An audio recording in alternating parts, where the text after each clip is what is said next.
My name is Frances Restuccia. I'm a professor of English at Boston College. And the name of this VIU course is Gender Studies. It's a core course at this university.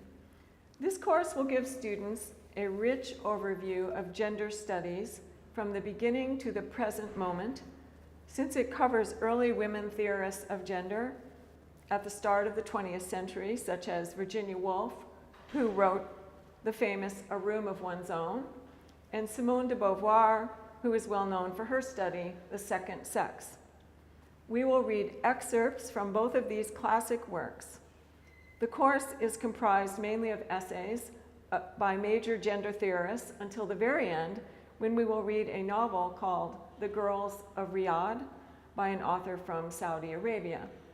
I thought I would include a novel for variety, and also I wanted to add something current from the Islamic world. After Virginia Woolf and Simone de Beauvoir, we read essays by pioneers of American feminism, such as Gilbert and Gubar, who wrote the famous study, The Mad Woman in the Attic, which is a reference to the so-called crazy woman kept in the attic in the novel Jane Eyre by Charlotte Bronte. We will also study Susan Bordeaux, who became famous for featuring the issue of the body.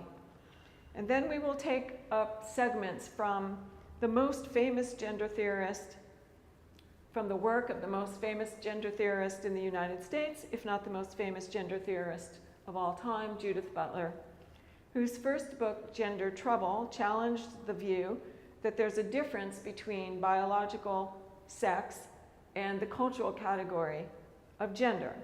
That is, Butler pointed out that our notion of gender is already predicated on our sense of biological sex, and so is no different. Yet to Butler, in fact, sex is nothing other than gender in the first place.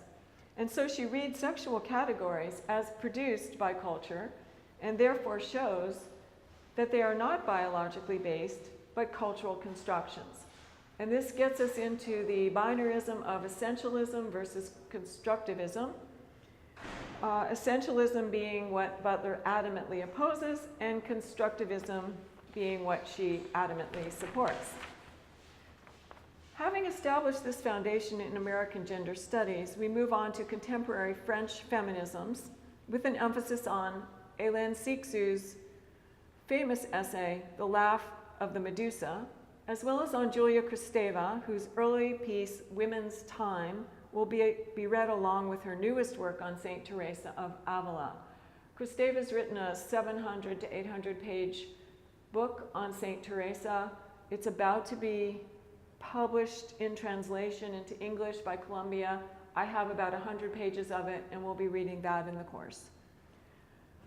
Kristeva will open up the psychoanalytic dimension of the course. She is a feminist psychoanalytic theorist and psychoanalyst as well.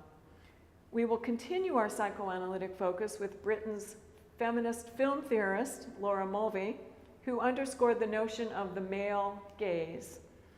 Through Mulvey, we will take up topics such as voyeurism and fetishism and study the difference between the male spectator and the female spectator. Post-humanist gender theory will follow with Donna Haraway and her idea of the cyborg, a kind of human machine figure. We will also read some Black feminist theory as well as some queer feminist theory. So a variety of major areas within gender studies will be touched on to enable students to figure out what they or you are interested in and to delve further into it. With the novel The Girls of Riyadh, we will complete the course by considering the specific feminist issues plaguing women of Saudi Arabia and perhaps women in general in Islamic culture. Thank you.